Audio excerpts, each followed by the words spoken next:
So we're talking about Ratchet and Clank today, and as you mentioned, old games becoming new.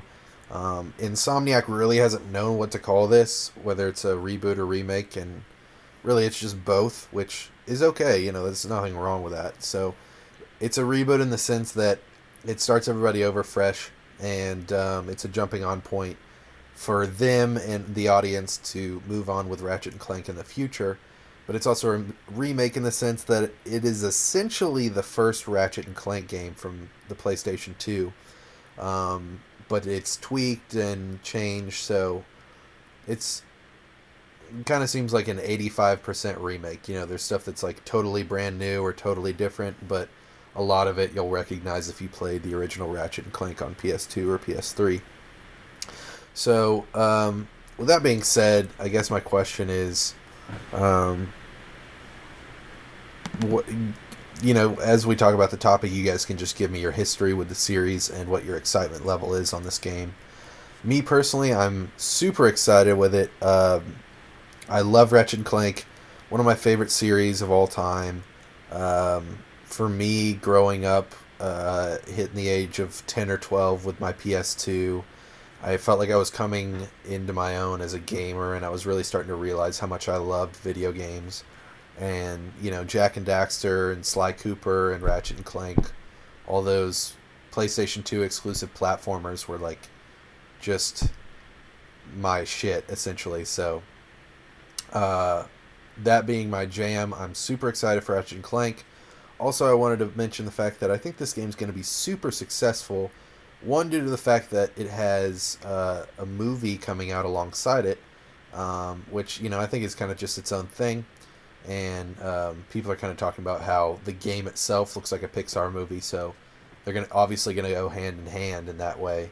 And two, the fact that it's only $40, so, a kid goes and sees that movie, which a lot of kids are, and then they're like, oh, I want to play the video game version. Heck, it's only $40. Mom and Dad will probably be down with that. And it's obviously family friendly, so even though it has a lot of sexual innuendos. But, yeah, I think this game could do gangbusters, and I really think it's going to surprise people as kind of a sleeper hit. Because people are kind of dismissing it because of the fact that Insomniac hasn't communicated well what it really is, whether it is reboot, remake, whatever. I think at this point the franchise has been around so long that they do need something new, right?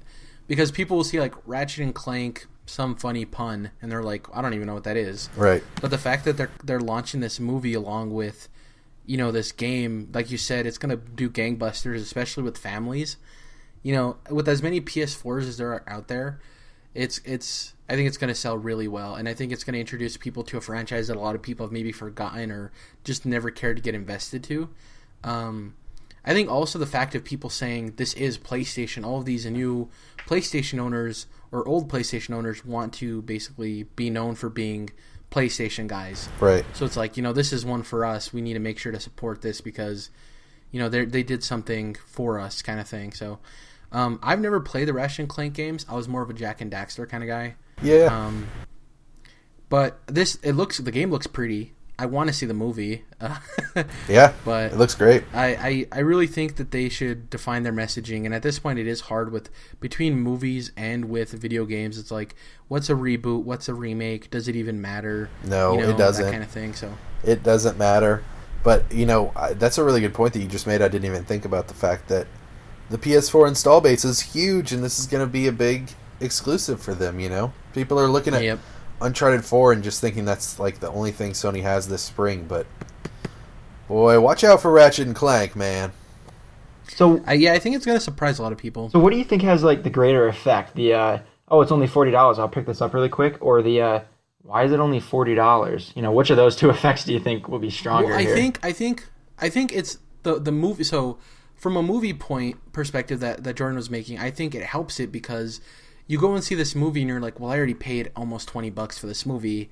Oh, but the game is $40, so the $20 I spent on the movie kind of go hand in hand with this. So it's like I'm buying a $60 game. Sure. Plus, the fact is, if you're a kid that wants this game, your parents aren't going to care what price it is. They're like, he wants this game. Oh, cool. It's actually cheaper than I anticipated. Yeah. That'll even make it a better chance of that parent buying that game, right? Yeah. On the flip end of that, people are like, okay, I have Uncharted or I have this game.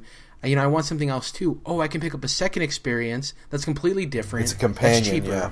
Yeah, it's a companion to the movie, and it's just, if The Witness is any indication, gamers themselves and just people who play video games in general, I think, are done with this notion of the $60 price point. I think it's stupid, and it's old news, and I think we're past that at this point, So I think this is an attachment game, right? This is like, I think a lot of the sales are going to be people either buying a PS4, buying a new PS4, and they're like, oh, this game's already $40, or people buying a different game, buying this game as well. You figure if there's a game that's on sale for like $20 now that's on the PS4, I don't know what that would be, or even like $40. And then they see a new game that's $40, they're like, oh, I'm getting a used game, and I'm getting a new game. I think this is going to be a huge attachment rate for this game, just because of the price point, and what it doesn't hit with the familiarity to old PlayStation fans, it hits with being kid friendly. So Definitely. It's like hitting all avenues, really. Definitely. So I think it's gonna do really well. I would be surprised if it didn't. I don't see this game flopping by any means. It could have bad reviews, but I highly doubt that too. If it's anything like the old ones have been, it's probably gonna do fairly. Yeah, it should be around 7s, 8s, maybe 9s. Or yeah. I definitely think it'll do well, but. See, I think it, I'm a little bit biased here, maybe, but I think it could hit in the 9s. I really do. You think so? Yeah, as far as like average review score, Metacritic or whatever, like the game looks incredible, and if I know anything about Ratchet and Clank, it's that it has really great combat, and there is not enough awesome third-person action-adventure games on the PS4. Like, that's why I love Infamous Second Son so much, is because it's that really awesome video game action where you're just having a blast, Same thing with Sunset Overdrive. Like, we need more of those games, and I think people dig them when they play them. That's a really cool, like, style of video game, I think. And, like I said, Ratchet and Clank, the gameplay is, like, really solid. And there's a reason that this franchise is still around. I mean, Sony wouldn't be making this whole game, building it from the ground up, if they didn't have some confidence, Yeah. So hopefully Ratchet and Clank is what we all expect it to be. I don't think anybody thinks this game's going to fail, but we'll see how well it does sell. Thank you guys for watching the second episode of the Controlled Interests Gamecast. Since we opened this show, we're talking about what we were playing. Do you guys have any ideas what you're going to be playing in the following week between shows? And between now and next week, I'm probably still Fire Emblem and some Fallout. So I'm definitely going to be working on Mass Effect, like I talked about. I'm going to be digging more into that because I really like that game, and I had just gotten kind of distracted from it with like PS4 games since it is kind of an older game. And then I need to get back into Persona 3 FES on... It's a PS2 game, but it's on my PS3. Have you guys played Persona before? Nope. No Persona fans. Well, interests me. Just never got around to it. Yeah, I started Persona 4 Golden on Vita when I first got my Vita, and then when I found out about Persona 5 and what it looked like and how awesome it seemed, I decided to just stop P4 and go back to P3. So Persona 3, like, I love the Persona games. They're really cool. The dating simulator aspect and like the going to school and being a social kid is it's like super Japanese, and exactly. People love that. But it is interesting and fun, and like you get into your schedule and your routine and you have fun with it. And then the combat is just like really solid turn-based JRPG. So I'm like 50 hours into it, but they're super long games.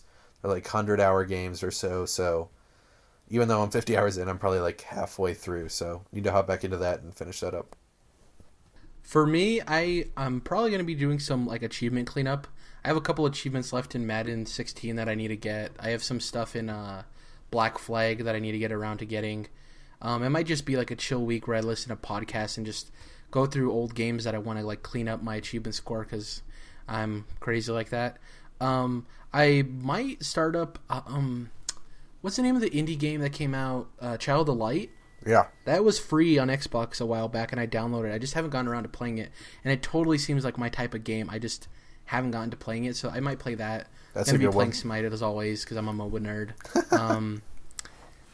Yeah, so thank you guys for watching. We really appreciate it. For anybody who shared it, liked it, anything like that, it's really awesome. We're trying to get this off the ground, and any like, subscription, anything like that is really appreciated. If you guys want to follow us for all of the biggest updates, or most current updates rather, for us, go to Twitter at CTRLINT, or follow any of our personal accounts. That'll be down in the description below and at the end of this video. Once again, we want to say thank you guys, and we'll catch you guys in the next one. Any parting words, Jordan, Dom? Hashtag smash the dunst. You keep saying that. What does that mean?